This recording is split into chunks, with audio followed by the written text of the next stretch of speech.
Friday in the evening is when we will be looking for the moon. If it's sighted, as you rightly said, our calendar begins at sunset. So that will be Ramadan first. So I join you, Madam Speaker, in wishing Muslims a happy month of Ramadan.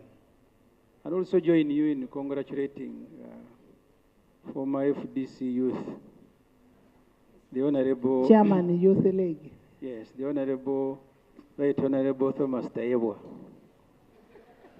for his new responsibility. I was looking at Mama Mbira there, and I remembered the day she was taken to Zira by this government. Madam Speaker, the point the leader, the Right Honorable Leader of Opposition made, I think the minister has answered one leg. First, you called the government. I saw the Honorable Bahat standing. I don't know whether you become government by being here first, that you are the first in Parliament. But the point, Madam Speaker, there's an order. We are both FDCs.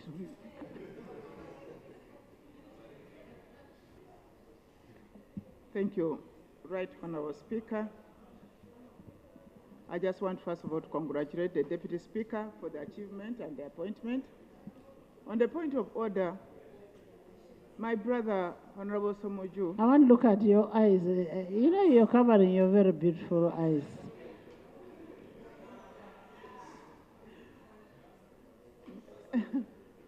Right Honourable Speaker, my young brother here, Honourable Ssemuju Nganda Haji, Al-Haj, is very much aware that I, Beatrice Atimanywa, Mama Mabira, I'm a member of the NRM. I contested, I'm a flag bearer, and I'm a serving minister in the government of the NRM. And he's alluding to his statement that I'm an FDC. Is he in order for him to continue dreaming that I'm still an FDC member when I'm a real NRM?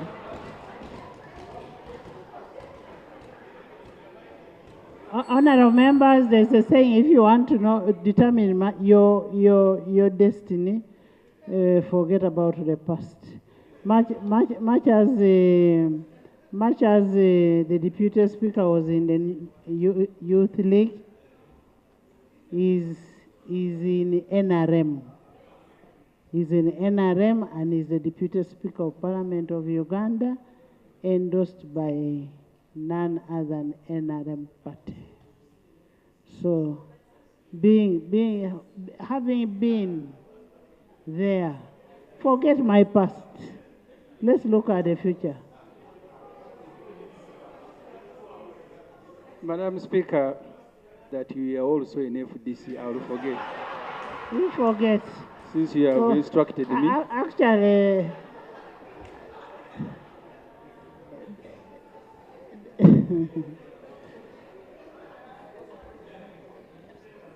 I have not been, I was there and I left there. I don't regret leaving. Yeah, Madam Speaker, and I take your counsel, I will forget. But the question Honorable Government was answering, the leader of opposition singled out the journalist, but the point he was making was about deployment of JAD, joint anti-terrorism, to deal with issues of election that are not terrorism. That's what you must answer as government. Why must you have joint anti-terrorism? Because, Madam Speaker, we all have videos of a NUP candidate being grabbed, tearing his shirt, beating people who were with him. The journalist was just unlucky that he was severely beaten. But if anyone wants, I have these videos here, we can play them, of Jat beating, shooting. That's what governments must answer. Since when did elections become terrorism? That you must deploy joint anti-terrorism.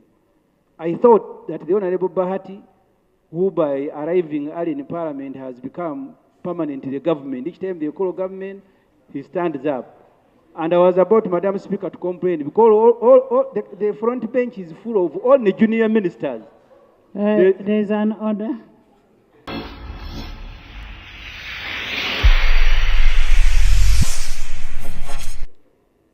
I think we need to take this parliament seriously, and really raise when we are raising issues, Madam Speaker, because these are issues that affect the people of Uganda, and we find solutions. We don't dramatize them, pick them sarcastically. Madam Speaker is a honorable member, Ssemuju Nganda, in order to assume that when I stand here to speak on behalf of the Prime Minister, I'm just speaking because I came early, that you are not aware that I'm here to represent government is in order. House of jokes. As far as I know, I have a written communication delegating Honorable Bahati to be a leader of government business. I have it, and once it is written to me, I don't have to come and announce it to whoever wants to hear. So he's acting as a leader of government business. What matters here is what is being said. The issue of deployment of JAT, which we have said we are going to check. You should check and report back to the House. Okay? And Bahati, you know, we know each other. Honorable Bahati. Honorable Bahati. I am just sympathetic that every day you are the government and every day you come early. I am actually giving you credit. Honorable Bahati was voted in to come to be in this parliament. If you're not good at timekeeping, don't infect Honorable Bahati. Honorable Bahati is always here and is here earlier than anybody. Okay? So finally, Madam Speaker, the Deputy Speaker, his elevation gives Uganda a good name, as you have rightly observed. But as the leader of opposition also observed, this Uganda keeps deadening itself. You have had now media managers, MDs, being added to the Uganda Communications Commission. After General Muhoz tweeted that he's now in charge of media, they will see me. The following day, they are being summoned. The outside is very, very careful. Honorable Ssemuju, not Seungu. Seungu is Catholic. Honorable Ssemuju Ibrahim, can't you ever, for once, finish what you want to present in the House, what you want to deliberate upon, without mentioning a name from the first family? I can, Madam Speaker, if the first family is still being in charge of Uganda. Are they here for you to discuss about them? If somebody was here, I have no problem with discussing a person who is here. Let's get serious. Yeah, but Madam Speaker, even the one who is supposed to be here has never stepped here. The Minister for Education, has she ever stepped here? Okay. But the point is about the media. Honorable Minister, I have Honorable Guang here, who is the Minister of Education, a State Minister of Education and Sports. So stop saying that there is no Minister of Education here. Next item. Yes, Lillian. Right, Honorable Speaker, I want to thank you for this opportunity. Right, Honorable Speaker, wouldn't it be procedurally right if this House grants Ssemuju an opportunity to Honorable Ssemuju Nganda an opportunity to maybe meet and interact with the members of the first family directly so that we can spare time of this parliament to discuss other issues? On my communication. Thank you, Right Honorable Speaker. I want to firstly join in wishing our Muslim brothers and sisters a wonderful holy month of Ramadan. Honorable, I also want to appreciate the update you've given to us about the Deputy Speaker. You see, this is a beautiful country. There's a lot of good about our country that we need to tap into. The challenge is that there are also those who are always trying to make sure that a lot more of the bad is out there, and yet there is good about this country. Honorable Speaker, before coming here, I passed by hospital. Honorable members, first join me in congratulating the Speaker. The deputy. We did, and we joined in again. I didn't hear you must congratulate the Deputy Speaker. This is a big achievement for this Parliament. Yes. Honorable Speaker, we do send our congratulations to the Right Honorable Deputy Speaker, and we shall also reach out to him individually in that regard. Honorable Speaker, I was saying that before I came to the House this afternoon, I passed by hospital to visit a journalist called Miracle Ibra. He's a top television journalist who was brutalized yesterday. His eye was shattered. Yesterday we went for the nomination of my party's candidate, one Arias Luimbazi Nalukola, for the Kawempe North by-election.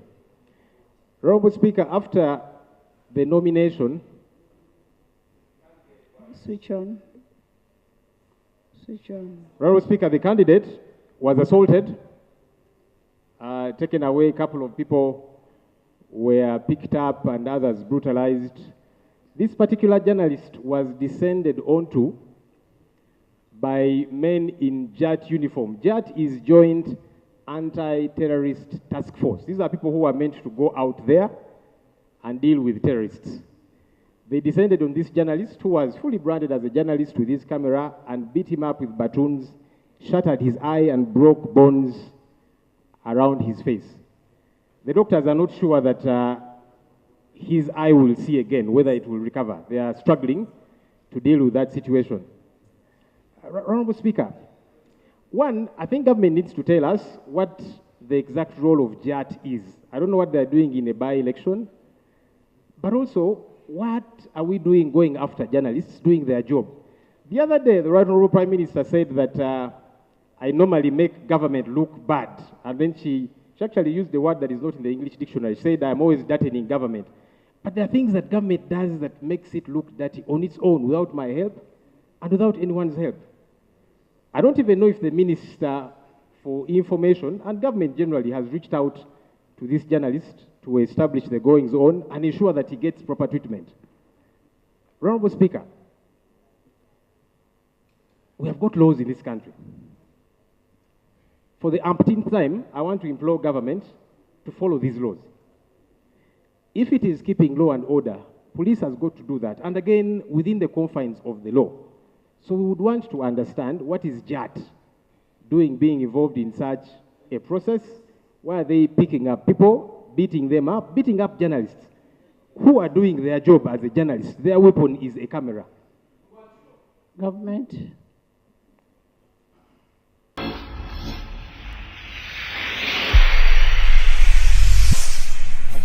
you, Madam Speaker. The Right Honorable Prime Minister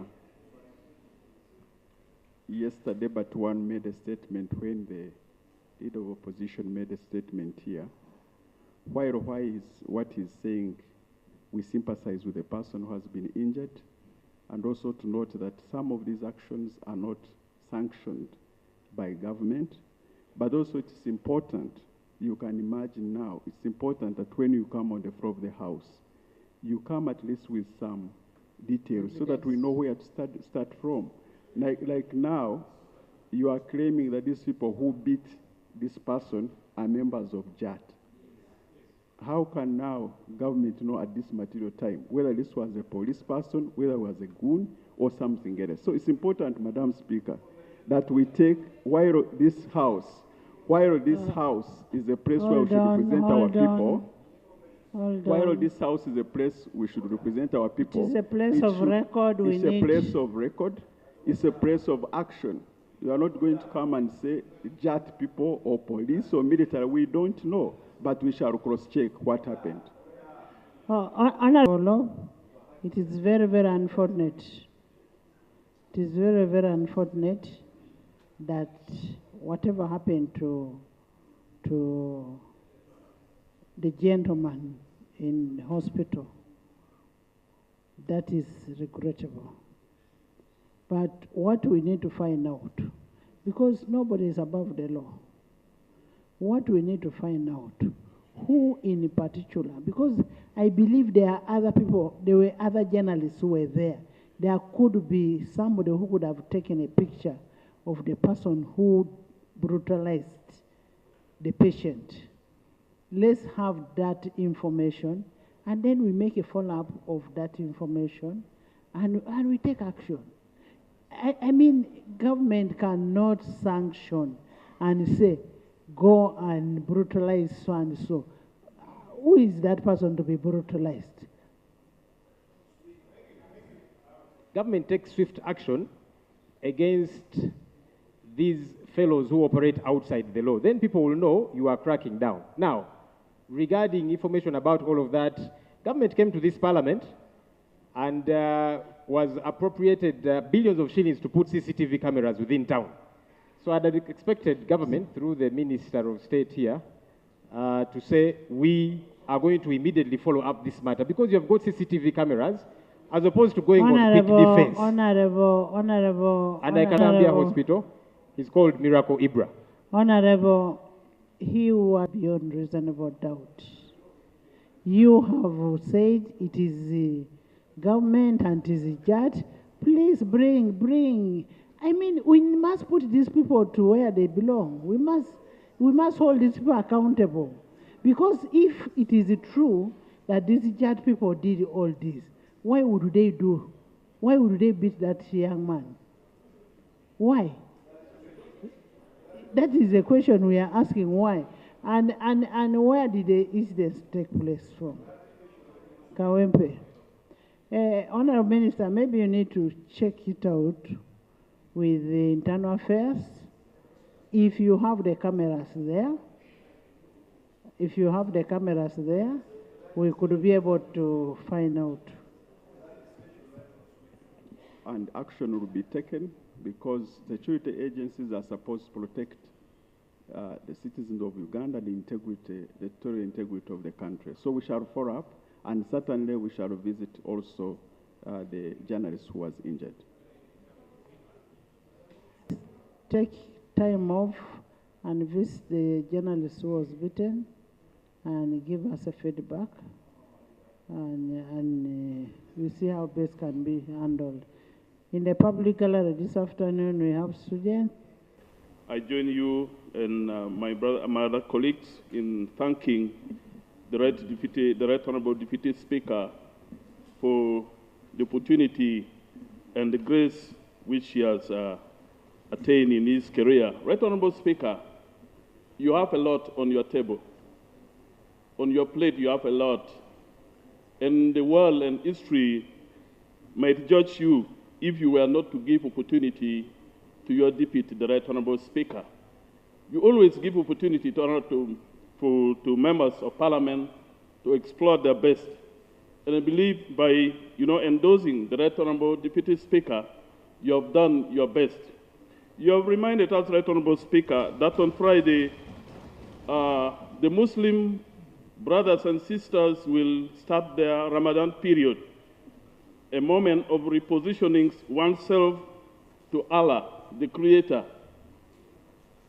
On Wednesday, the Catholics, the Christians, will also start the Lenten period, a period where the Word of God conscientizes us to mind a lot about human life, human values, and above all, that we must respect human lives. Right Honorable Speaker, it is very, very wrong to pretend to be right when you are wrong. Uganda is bleeding, and everywhere, people are groaning. Instead of being apologetic, we defend what is wrong. When are we going to defend wrong? When are we going to defend right and reject what is wrong? You see, Right Honorable Speaker, when we shall be, entering that movement, Right Honorable Speaker, Switch on. when we shall begin the Ramadan and the period of Lent, it is incumbent of us leaders. I'm happy that Uganda is now providing leadership to the rest of the world, and we need also to provide leadership to ourselves and to this country. As we enter this period of Ramadan and the Holy Lent, we need actually, one, to be mindful of our actions and to defend human values and rights of one another. Rights do come with obligations and responsibility. It is the responsibility of the government to protect the rights of the citizens of this country. It is my responsibility to protect your right and you also to protect my right. Secondly, it is an obligation also to respect one another. Therefore, we need to respect the law and respect one another and to promote the rights of others. Thank you. Very clearly, you've come up. I am not saying you come back. Father,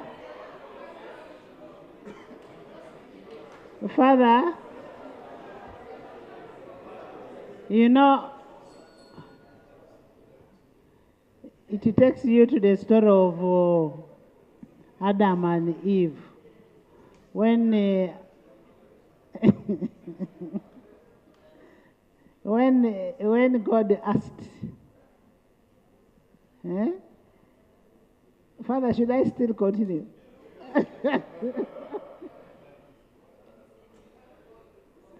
Thank you very much. Father has tested the world, so don't worry.